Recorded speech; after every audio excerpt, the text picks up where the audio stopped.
Mau menikah belum cukup uang panainya, Pak. Ada anak muda kemarin kodong datang sama saya. Doa apa Ustaz biar cepat jodoh? 45 tahun di umurku belum ada jodohku. Kasiannya. Sudah berapa tahun? 45. Di saat yang sama tabe ibu-ibu. Kemarin baru ada jamaah saya dari Depok. WA saya waktu saya ketemuan. Pas sudah saya pulang dia bilang, Ustaz izin, saya boleh titip satu doa? Boleh. Ustadz kan lagi umroh. Iya. Saya bilang boleh. Dia bilang boleh titip doakan kakak saya. 42 tahun kakaknya. Perempuan. Belum nikah. Belum ketemu jodohnya. Saya bilang apa belum ada yang datang? Ya memang belum ada Ustadz. Bayangkan. Didoakan terus. 42 nih kodong. Tapi Masya Allah. Terus yakin sama Allah. Yakin minta. Makanya Bapak Ibu sekalian. Semua pekerjaan kita selalu selipkan kata-kata Alhamdulillahi Rabbil Alamin. Itulah kenapa ayat yang diulang-ulang dalam Al-Fatihah selalu pembukanya Alhamdulillahi Rabbil Alamin. Segala puji bagi Allah Tuhan semesta alam. Selalu ingat bahwa di saat kita punya musibah, ada orang yang belum tentu dapat nikmat itu. Di saat Anda merasa Anda capek dengan titipan Allah, di saat itu banyak yang masih berdoa untuk minta titipan. Paham Bapak Ibu sekalian? Maka ada 4 alhamdulillah. Pertama dalam surah Al-A'raf tadi, Alhamdulillahilladzi hadana lihada. Ini yang diucapkan pertama kali orang masuk surga setelah dicopot semua penyakit hatinya. Makanya ibu-ibu, kalau masih ada penyakit hati tak sama seseorang, bapak-bapak sekalian, kalau masih ada dengki, hasad, dendam, percaya susah masuk surga. Karena dicopot satu masih banyak yang lain. Ya. Itulah susahnya orang hidup kalau ukurannya rezekinya orang lain.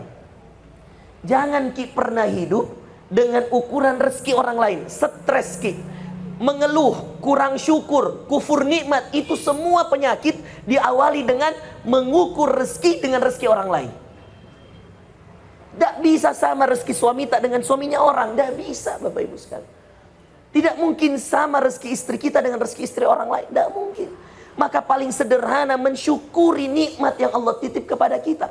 Tidak mungkin tertukar itu rezeki. Dan tidak mungkin bertambah dan tidak mungkin berkurang.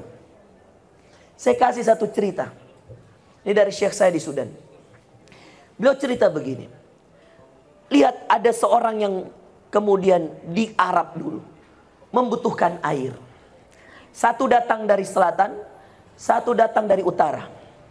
Yang dari selatan ini Bapak Ibu sekalian, dia mendekati sumur. Perhatikan baik-baik cerita, tidak ada pengulangan. Bukan Indosiar ini kasihan. Yang ulangi dulu lagi. Dengar baik-baik, yang cerita. Yang dari selatan, dia mau minum air.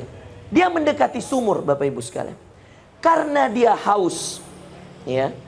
Maka kemudian dia carilah bagaimana caranya ambil air di sumur. Zaman itu Bapak Ibu sekalian tidak ada istilah kayak timba kayak kita, tidak ada. Maka dia rakitlah sendiri dari pelipih-pelipih kurma, daun-daun kurma. Dia bikin seperti ember seperti itu. Baru dia cari alasnya, dia ikat lagi, dia bentuklah sampai jadi kayak timba itu barang. Dia kasihlah tali dari daun kurma tadi. Lalu dia taruh pelan-pelan ke sumur. Biasa Bapak Ibu sekalian. Setelah menyentuh air, dia coba goyangkan sedikit. Naiklah air setengah ke dalam timba. Tapi dia bilang, wah capek-capek saya bikin timbanya. Saya lagi haus. Saya butuh yang banyak. Maka dia kasih penuh. Pas mau dia angkat, karena keberatan, bukan timbanya yang naik, dianya yang jatuh. Kuasanya Allah. Pas orang ini jatuh, tidak meninggal. Minta tolong. Tolong. Coba bayangkan. Iya. Padahal sumur dalam sekali. Cuman kalau Allah berkuasa, dia tidak meninggal. Maka apa yang terjadi? Datang orang yang dari utara. Mau minum juga di tempat yang sama Bapak Ibu sekalian. Maka seketika dia mendengar kata-kata tolong. Dia cari cara. Dia tebang kurma-kurma yang ada di sana. Dia ambil, dia ikat batang-batangnya. Dia kasih jadi bambu. Seperti itu. Naiklah orang itu pelan-pelan sampai ke darat. Ya. Karena kemudian ada di bawah, dia belum sempat minum, haus. Orang yang dari utara bawa botol. yang dia bawa selama perjalanan, dia minum sedikit. Tadinya anggaplah botol itu 1 liter, Bapak Ibu sekalian, masih ada sekitar 200 mili. Maka kata orang yang dari utara ke orang yang di selatan, minumlah dulu air botol saya ini. Minumlah orang dari selatan air botolnya orang dari utara. Orang dari utara datang dari Yaman, orang dari selatan ini datang dari Riyadh, bayangkan. Satu dari selatan, satu dari utara. Ketemu di tengah. Bapak Ibu sekalian, karena dia sudah minum, dia capek, habis jatuh, maka orang dari utara bilang, istirahatlah dulu. Diangkatlah dia, sender ke batang pohon kurma, di bawah pohon kurma mengadem. Iya. Duduk-duduk, menepi dulu sejenak, capek, tertidur. Orang dari utara isi botolnya, pergi jalan, lanjutkan perjalanan. Maka seketika orang dari selatan bangun, perhatikan ini ujung kisahnya. Maka kemudian dia haus lagi. Dan dia sampaikan dalam hatinya, dia bergumam dalam hatinya, dia sampaikan. Dia bilang, saya mau minum segera, mumpung ini matahari sudah mau tenggelam, saya harus pergi segera. Maka dia ambil lagi untuk kedua kalinya. Dengan niat apa? Mengisi botol yang sudah habis. Ada tong botolnya tapi habis nih. Maka seketika sama yang dia lakukan, dia ingin penuh. Maka ketika dia tarik, dia jatuh kedua kalinya. Bapak Ibu sekalian, yang kedua kali terbentur kepalanya di sumur, meninggal di dalam sumur. Bertanyalah guru saya kepada kita ini muridnya yang ada di depannya. Saya waktu itu termasuk yang senior, sudah 8 tahun saya di Sudan waktu itu. Saya total 12 tahun di Sudan, Bapak Ibu sekalian. Dari S1 sampai S3. Saya dengan teman-teman yang sudah di atas 7 tahun ke atas, itu duduk di sebelah kiri, agak ke belakang. Ditanyalah yang anak-anak S1 dulu, apa jawabannya? Salah. Mulailah ditanya 2 orang dari anak S2. Tanyalah satu teman saya dari Somalia. Dia jawab, apa hikmah dari kisah ini? Kata teman saya ini, karena sudah S2, jawabannya sudah mulai kena. Kami yakinnya, sudah benar ini. Iya. Kata dia, Syekh, inilah yang dinamakan dengan ajal. Jatuh pertama tidak mati, jatuh kedua mati. Berarti ajalnya di kedua. Kata Syekh, oh bukan. Baik. Ditanya lagi teman saya satu. Iya. Yang satu ini dari Uzbekistan. Tanya, apa ma ra'yuk ant? Dia katakan, apa pendapatmu kamu? Sebelum Syekh jawab ini. Lalu kemudian Syekh itu, orang Uzbekistan itu jawab seperti ini. Dia katakan, Syekh, inilah bukti bahwa siapa yang tamak harta justru akan celaka. Mestinya dia ambil setengah-setengah saja. Kata Syekh, salah. Bagaimana yang benar? Ada yang mau jawabkah? Hadiahnya dapat umroh dari Roxy. Ternyata Bapak Ibu, saya juga geleng-geleng kepala dengar hikmahnya. Ternyata bukan itu hikmahnya. Hikmah yang paling besar yang Syekh ingin lihat. Lihatlah bagaimana orang tidak akan meninggal kecuali semua rezekinya sudah dipenuhi Allah.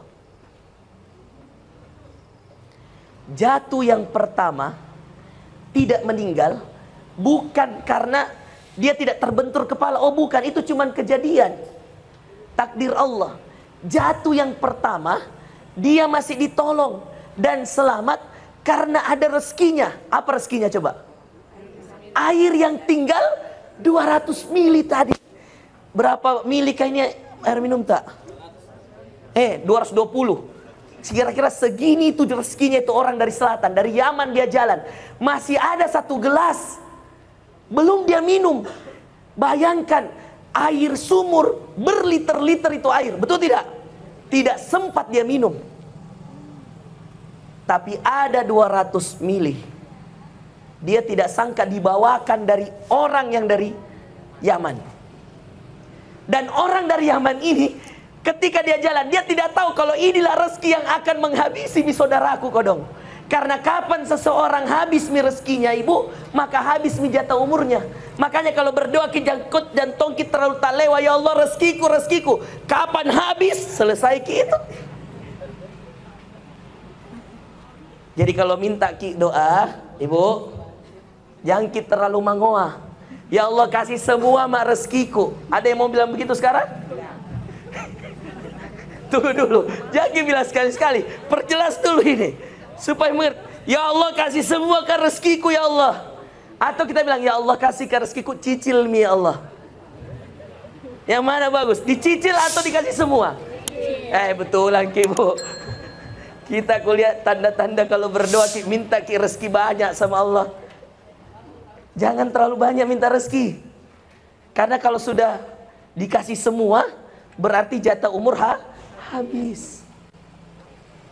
Karena tidak ada orang wafat kecuali sudah sempurna rezekinya Allah kasih. Masya Allah. Bagus atau tidak ceritanya itu? Bagus. Mengajarkan kita untuk tidak terlalu tamak dengan rezeki, ikhlas dengan rezeki.